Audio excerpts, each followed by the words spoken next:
Movie की शुरुआत में चित्तौरी सेना का लीडर बताता है टेज़रेक्ट की पावर एक्टिवेट हो चुकी है और इंसान उसकी पावर को हार्नेस करने की कोशिश करेंगे। एंड द अदर्स का लीडर लोकी को एक सेप्टर, एक हथियार देके अर्थ पर अटैक करने बोलता है। कहानी अर्थ पे शिफ्ट होती है जहां शील्ड के एक सीक्रेट रिसर्च स्टेशन पर रखा टेज़रेक्ट एक्टिवेट हो जाता है। टेज़रेक्ट एक मिस्टीरियस एनर्जी सोर्स है जो पूरे यूनिवर्स को खतरे में डाल सकता है। टेज़रेक्ट को हमने पुरानी मार्वल मूवीज जैसे कैप्टन अमेरिका में भी देखा है। अब उसी रिसर्च स्टेशन पर शील्ड के डायरेक्टर निक फ्यूरी वहां पहुंचते हैं एंड डॉक्टर सेल्विक से टेज़रेक्ट की कंडीशन का पूछते हैं। तभी अचानक टेज़रेक्ट की पावर एक्टिवेट हो जाती है एंड वो एक वर्म होल को खोलती है जिसमें से लोकी, एसगार्ड का प्रिंस ऑफ मिसचीफ वहां पहुंचता है और टेज़रेक्ट को चुरा लेता है। उसके पास वही माइंड कंट्रोलिंग सेप्टर रहता है जिससे वो वहां मौजूद शील्ड के एजेंट क्लिंट बार्टन यानी हॉकाई एंड डॉक्टर सेल्विक को अपना गुलाम बनाकर वहां से निकल जाता है। निक फ्यूरी अपने कुछ एजेंट्स के साथ लोकी को रोकने की कोशिश करता है बट वो लोकी को पकड़ने में नाकामयाब रहते हैं। एंड टेज़रेक्ट के वर्म होल को ओपन करने से जो एनर्जी निकलती है उससे रिसर्च स्टेशन में एक बहुत बड़ा ब्लास्ट होता है जिसमें पूरा रिसर्च स्टेशन तबाह हो जाता है। निक फ्यूरी इस अटैक को लेवल 7 घोषित करता है एंड लोकी से अर्थ को बचाने के लिए द एवेंजर्स इनिशिएटिव को रीएक्टिवेट करता है। फ्यूरी अब सबसे पहले नताशा रोमानोफ यानी ब्लैक विडो को भेजता है ब्रूस बैनर को रिक्रूट करने के लिए। ब्रूस बैनर जो द इनक्रेडिबल हल्क मूवी में हुई तबाही के बाद से अपनी लाइफ शांति से सबसे दूर रहकर बिता रहा था बट अब ब्लैक विडो उसके पास जाके उसे पूरी सिचुएशन समझाती है एंड बताती है हमें ब्रूस बैनर की जरूरत है टेज़रेक्ट को ढूंढने में जो गामा रेडिएशन छोड़ रहा है। दूसरी ओर निक फ्यूरी अब स्टीव रॉजर्स के पास पहुंचते हैं। स्टीव यानी कैप्टन अमेरिका जो अपनी आखिरी जंग रेड स्कल से होने के बाद लगभग 70 साल तक बर्फ में जमा रहा। अगर आप लोग स्टीव रॉजर्स कैप्टन अमेरिका का ओरिजिन वीडियो देखना चाहते हैं तो मेक श्योर डिस्क्रिप्शन में मूवी लिंक है, वहां से चेकआउट करें। फिर से मूवी पे आए तो अब फ्यूरी स्टीव को मिलके उसे लोकी और टेज़रेक्ट के खतरे के बारे में बताते हैं और अब स्टीव अपने सोल्जर नेचर के साथ मिशन के लिए रेडी हो जाता है। फ्यूरी स्टीव से कहते हैं अगर तुम मिशन में शामिल होना चाहते हो तो मुझे तुम्हें बहुत कुछ बताना होगा। तुम दुनिया को जितना अजीब समझते थे ये दुनिया उससे भी अजीब हो गई है। जिस पर स्टीव बोलता है अब मुझे किसी भी चीज से हैरानी नहीं होती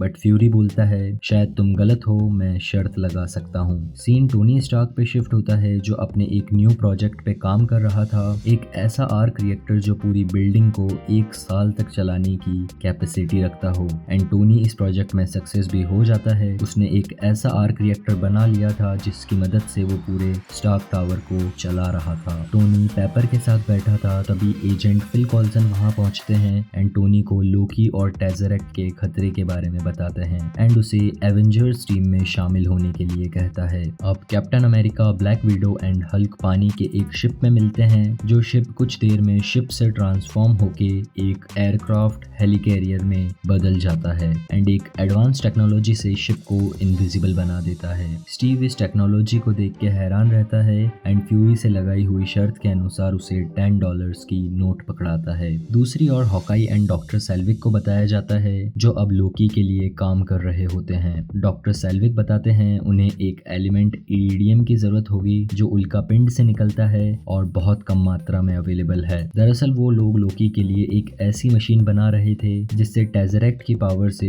स्पेस में एक वर्म होल ओपन कर सकें जिससे द अदर्स की चित्तौरी सेना पृथ्वी पर आके तबाही मचा सके। हॉकाई लोकी को बताता है इरिडियम हमें जर्मनी में मिलेगा। दूसरी ओर शील्ड के एजेंट अपनी टेक्नोलॉजी की मदद से लोकी को ढूंढ लेते हैं एंड फ्यूरी अब स्टीव को जर्मनी भेजता है। जर्मनी में लोकी चारों तरफ कैओस क्रिएट करता है एंड एक पार्टी में जाके उस आदमी को मार देता है जिस आदमी की आंखों से वो लॉकर खुलेगा जिसमें इरिडियम रखा हुआ है। लोकी उस आदमी को मार के उसके रेटिना की कॉपी हॉकाई को भेजता है जो उस लॉकर को खोल के इरिडियम कलेक्ट कर लेता है। लेकिन तभी Captain America and Black Widow Loki को रोकने वहां पहुंच जाते हैं। लोकी उनसे लड़ता है पर तभी वहां आयरन मैन की एंट्री होती है एंड लोकी उनके सामने नहीं टिक पाता और सरेंडर कर देता है। वो लोग लोकी को हेलिकैरियर में ले जाने लगते हैं लेकिन तभी बिजलियां चमकने लगती है and God of thunder Thor की एंट्री होती है जो लोकी को उड़ा के वहां से ले जाता है। थॉर लोकी से कहता है हमें वो टेज़रेक्ट चाहिए जो आपके पास है।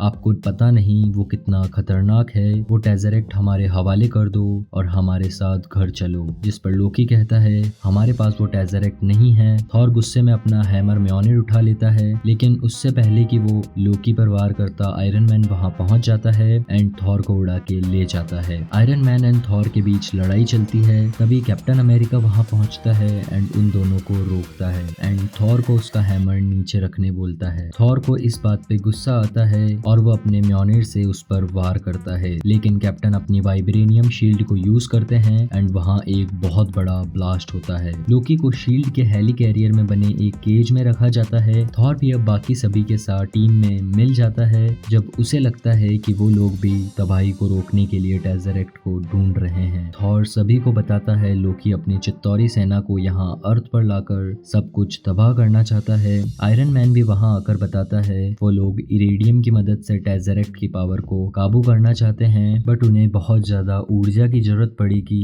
जो उन्हें मेरी कंपनी स्टार्क टावर से मिल सकती है। अब एक रूम में सभी लोग इकट्ठा हो जाते हैं एंड उन्हें पता चलता है शील्ड भी बहुत वक्त से टेज़रेक्ट की मदद से हाईटेक वेपनरी बना रहा है। उन सभी लोगों के बीच आर्ग्यूमेंट होने लगता है क्योंकि वहाँ उन सभी के बीच लोकी का वो सेप्टर पड़ा होता है जो सभी के माइंड को मैनिपुलेट करता है। वहीं हेली कैरियर के बाहर पता चलता है हॉकाई आ चुका है एंड अपने एरोस की मदद से हेली कैरियर के एक इंजन को ब्लास्ट कर देता है। दूसरी ओर ब्रूस बैनर को अब गुस्सा आ जाता है एंड हम सभी को पता है जब ब्रूस बैनर को गुस्सा आता है तो वो एक बड़े मॉन्स्टर हल्क में बदल जाता है और चारों तरफ तबाही मचाने लगता है। दरअसल लोकी भी यही चाहता था ब्रूस बैनर हल्क बने और पूरे हेली कैरियर को तबाह कर दे। एक फाइटर जेट हल्क पर फायर करता है जिस पर गुस्सा होके हल्क उस जेट पे कूदता है एंड उसे तोड़ के क्रैश करवा देता है एंड उसी जेट के साथ क्रैश हो जाता है। दूसरी ओर दिखाया जाता है लोकी अपनी कैद से आजाद हो चुका है। थॉर उसे पकड़ने की कोशिश करता है लेकिन लोकी के माया जाल में फंसकर उसी केज में बंद हो जाता है। लोकी उस कैच को हेली कैरियर से फेंक देता है। थॉर उसी केज के साथ नीचे गिरने लगता है पर जमीन से टकराने के पहले थॉर उस केज को तोड़कर बाहर निकल जाता है। दूसरी ओर ब्लैक विडो और हॉकाई के बीच भी लड़ाई होती है, बट लड़ाई के दौरान हॉकाई के सर पर एक भारी चोट लगती है जिससे उसकी कॉन्शियसनेस फिर से लौट आती है। वहीं captain America and iron man को दिखाया जाता है जो हेली कैरियर के इंजन को फिर से शुरू करने की कोशिश करते हैं। आयरन मैन अपने सूट की मदद से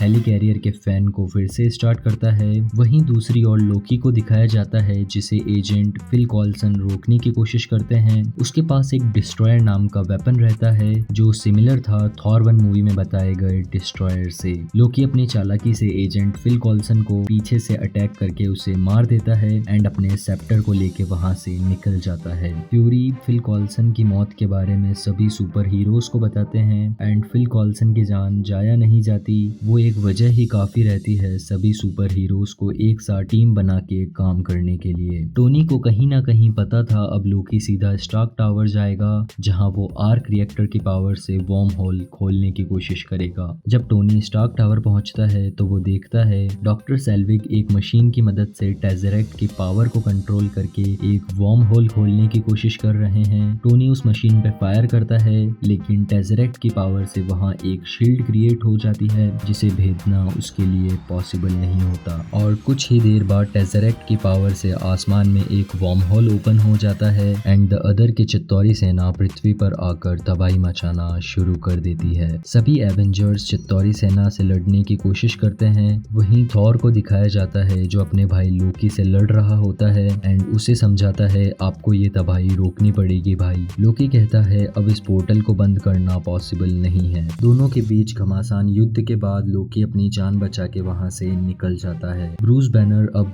सबसे आखिरी में लड़ाई के बीच पहुंचता है। तभी आयरन मैन चित्तौरी सेना के एक बहुत बड़े मॉन्स्टर को लेके वहां पहुंचता है। कैप्टन अमेरिका ब्रूस से कहते हैं अब गुस्से का समय आ चुका है, जिस पर ब्रूस कहता है यही तो मेरी खासियत है, मैं हमेशा गुस्से में ही रहता हूँ। और जैसे ही वो बड़ा मॉन्स्टर ब्रूस के पास आता है ब्रूस हल्क में ट्रांसफॉर्म होके एक पंच में ही चित्तौरी सेना के उस विशाल मॉन्स्टर को धाराशाही कर देता है। लेकिन एक मॉन्स्टर के मरने से वहां 2 मॉन्स्टर और आ जाते हैं। सभी एवेंजर्स मिलकर चित्तौरी सेना से लड़ने की कोशिश करते हैं। एक बहुत बेहतरीन फाइट सीक्वेंस दिखाया जाता है। दूसरी ओर डॉक्टर सेल्विग आयरन मैन ने जो ब्लास्ट किया था उसकी वजह से अपने कॉन्शियसनेस में फिर से आ जाते हैं एंड ब्लैक विडो को बताते हैं इस पोर्टल को बंद करने के लिए हमें लोकी के सेप्टर चाहिए होगा जो उनसे कुछ ही दूर पड़ा रहता है। दूसरी ओर निक फ्यूरी को दिखाया जाता है जिसे हाई कमांड से ऑर्डर मिलते हैं न्यूक्लियर मिसाइल छोड़ के पूरे मैनहट्टन को तबाह कर दिया जाए, जिससे वहां मौजूद मशीन तबाह हो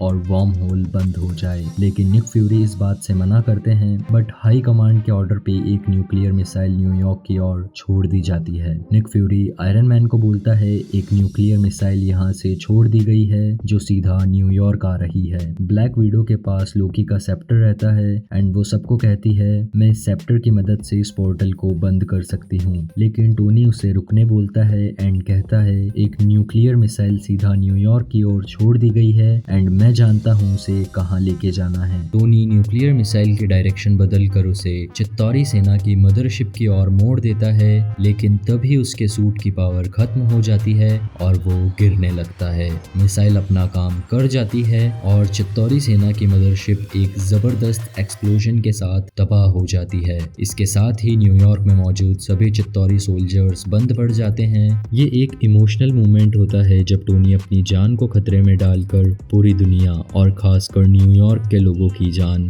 बचा लेता है। कैप्टन अमेरिका के कहने पर ब्लैक विडो लोकी के सेप्टर का यूज करके टेज़रेक्ट को डीएक्टिवेट कर देती है। वार्म होल धीरे धीरे बंद होने लगता है, लेकिन बंद होने के बिल्कुल पहले टोनी अर्थ पर लौट आता है, लेकिन उसके सूट की पावर खत्म होने की वजह से वो तेज रफ्तार के साथ जमीन की ओर गिर रहा होता है। लेकिन गिरने से पहले हल्क अपने जबरदस्त रिफ्लेक्सेस का यूज करके उसे बचा लेता है। लोकी आखिरकार एवेंजर्स के सामने सरेंडर कर देता है एंड थॉर उसे बंदी बनाकर टेज़रेक्ट की मदद से अपने साथ एसगार्ड ले जाता है। एवेंजर्स अपने अपने रास्ते चल देते हैं, लेकिन एक चीज बिल्कुल क्लियर थी, अगर कभी जरूरत पड़ी तो ये टीम एक साथ वापस जरूर आएगी। मिड क्रेडिट सीन में हमें दिखाया जाता है चित्तौरी सेना का लीडर द अदर थैनोस के पास जाके उसे बताता है हमने इंसानों को जितना कमजोर समझा वो उतने कमजोर नहीं है, उन्होंने पूरी चित्तौरी सेना को तबाह कर दिया। तभी हमें थैनोस की पहली झलक देखने मिलती है।